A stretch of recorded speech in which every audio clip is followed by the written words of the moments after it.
Hey cine lovers, once again welcome back to a new video. So ఈ రోజు కొన్ని massive filmy updates అయితే వచ్చినాయి గైస్. సో మీకు ప్రతి ఒక్క ఫిల్మీ అప్డేట్ ఎక్సైట్మెంట్ ని అయితే పెంచుతుంది. సో కిక్ యాస్ అప్డేట్స్ అయితే వచ్చినాయి. వీడియో లాస్ట్ వరకు అయితే చూడండి. ప్రభాస్ అండ్ ఎస్ఎస్ రాజమౌళి గారి biggest block buster film Baahubali. So ఈ మూవీ ఈ రోజుకి 10 years అయితే కంప్లీట్ చేసుకుంది. అండ్ బాహుబలి ఫిలిం నుంచి మీ ఫేవరెట్ సీన్ ఏదో కామెంట్ చేసి చెప్పండి.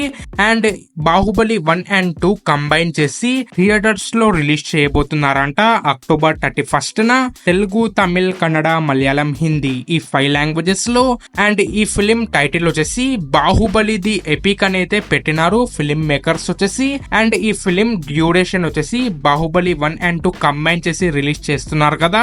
సో ఆ ఫిలిం డ్యూరేషన్ వచ్చేసి 3.5 hours అయితే ఉండబోతుందంట.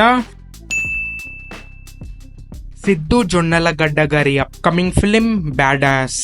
ఈ మూవీ బడ్జెట్ వచ్చేసి 80 crores అంట. అండ్ ఈ ఫిలిం ప్రొడక్షన్ హౌస్ వచ్చేసి సితారా ఎంటర్టైన్మెంట్స్.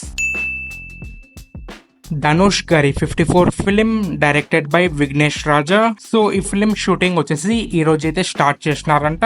అండ్ ఈ ఫిలిం లో ఫీమేల్ లీడ్ గా మమితా బైజు గారు అయితే యాక్ట్ చేయబోతున్నారు. అక్కినేని నాగ చైతన్య గారు పిఎస్ మిత్రన్ గారితో ఒక ఫిలిం అయితే తీయబోతున్నారంట. సర్దార్ మూవీ డైరెక్టర్ అయినా. సో ఈ ఫిలిం జానర్ వచ్చేసి సోషల్ డ్రామా.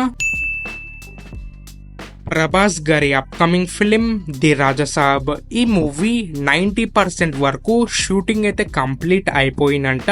అండ్ మిగిలిన 10% షూటింగ్ ప్రెసెంట్ షూట్ అయితే చేస్తున్నారు. అండ్ మన ప్రభాస్ గారు కూడా జాయిన్ అయినారంట సెట్స్ కి. త్వరలో ఈ మిగిలిన 10% షూటింగ్ కూడా కంప్లీట్ అవ్వబోతుందంట. అల్లు అర్జున్ గారి highly anticipated scientific action drama film R22. ఈ మూవీలో హాలీవుడ్ స్టార్ స్మిత్ గారైతే యాక్ట్ చేయబోతున్నారంట విలన్ రోల్ లో. అండ్ ఈ మూవీ బడ్జెట్ వచ్చేసి 800 crore. అండ్ ఈ మూవీలో 5 heroines అయితే ఉండబోతున్నారు. ప్రెసెంట్ 4 heroines అయితే లాక్ అయిపోయినారు. సో ఆ 4 heroines వచ్చేసి దీపికా పడుకొని, మృణాల్ ఠాకూర్ అండ్ రష్మిక మందానా, జాన్వీ కపూర్. సో వీళ్ళు నలుగురు అయితే లాక్ అయిపోయినారు ప్రస్తుతం. అండ్ ఇవి గైస్ లేటెస్ట్ గా వచ్చిన ఫిల్మీ అప్డేట్స్ వచ్చేసి.